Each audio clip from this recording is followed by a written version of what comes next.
Aujourd'hui, on apprend à lire le son en, comme dans maman ou enfant. Ce son est très fréquent en français, et il peut s'écrire de deux façons simples, en ou en. On se trompe parfois parce qu'on voit deux lettres, mais on entend un seul son. Bien lire ce son aide à lire des mots entiers sans deviner. À la fin de cette leçon, tu sauras reconnaître le son en dans un mot.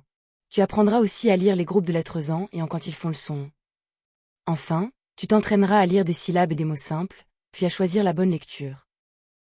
Pour lire le son en, il faut regarder deux lettres ensemble.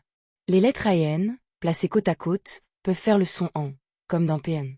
Les lettres E et N peuvent aussi faire le même son, comme dans vent.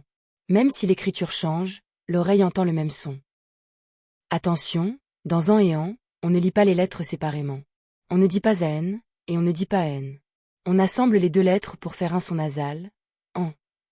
C'est comme un petit paquet de lettres, on le reconnaît, puis on le lit d'un seul coup. Voici une méthode simple. D'abord, regarde le mot et cherche les lettres en ou en. Ensuite, entoure-les dans ta tête, comme si elles formaient un seul morceau. Enfin, lis le mot en remplaçant ce morceau par le son en. Par exemple, dans manche, tu repères en, puis tu lis manche. Prenons le mot péan. Je vois trois lettres, P, A, N. Les lettres A et N sont ensemble, donc elles font le son en. Je lis d'abord P, puis en. Cela donne péan. C'est un mot très court, mais il montre bien qu'en se lit en un seul son. Regardons maintenant le mot vent. Je vois les lettres E et N ensemble, elles font le son en. La lettre T à la fin ne se prononce pas dans ce mot. Je lis donc V, puis en qui fait en. Cela donne vent. L'écriture est différente de en, mais le son est le même. Essayons un mot un peu plus long, enfant. Au début, je vois en, qui se lit en. Plus loin, je vois en, qui se lit aussi en. Je lis donc enfant, avec deux fois le son en. Cela donne enfant. Ce mot montre que en et en peuvent apparaître dans le même mot.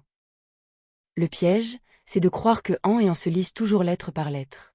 Quand ils font le son en, ils forment un digramme, deux lettres pour un seul son.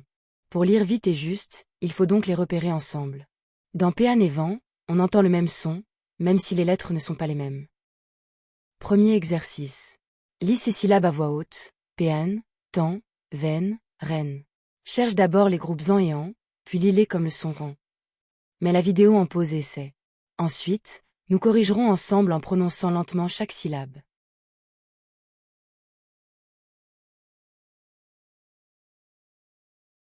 Correction. Pan se lit P puis en. N. Temps se lit et puis en. Temps. Veine se lit V puis en.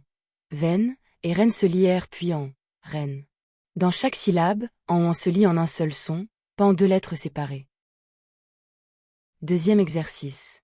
Dans les mots suivants, trouve l'écriture du son en. Maman, vent, ruban, enfant. Dis si le son s'écrit en ou en. Mets la vidéo en pause et essaie. Tu peux pointer les lettres avec ton doigt pour mieux les repérer.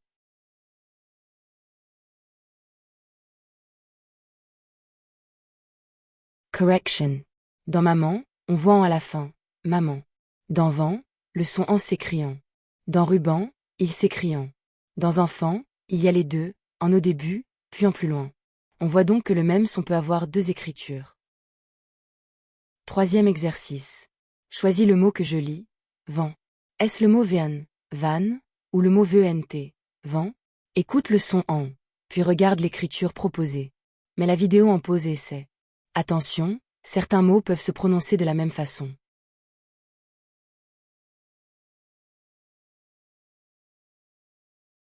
Correction. Le mot demandé est vent, avec les lettres en et un T final muet. On lit V, puis en qui fait en, et on ne prononce pas le T. Le mot van existe aussi, et il se prononce de la même façon, mais il ne s'écrit pas pareil. Ici, la bonne réponse est B. À retenir, le son en peut s'écrire en, comme dans maman, ou en, comme dans vent. Ces deux lettres se lisent ensemble, car elles forment un seul son. Pour réussir, repère d'abord en ou en, puis lis le mot entier. Plus tu t'entraînes, plus tu lis rapidement. Bravo, tu sais maintenant lire le son en avec les écritures en et en. Continue à t'entraîner avec des syllabes et des mots, car la lecture devient plus facile avec la répétition. Pour t'entraîner, télécharge la fiche d'exercice gratuite sur blog-orthographique.fr.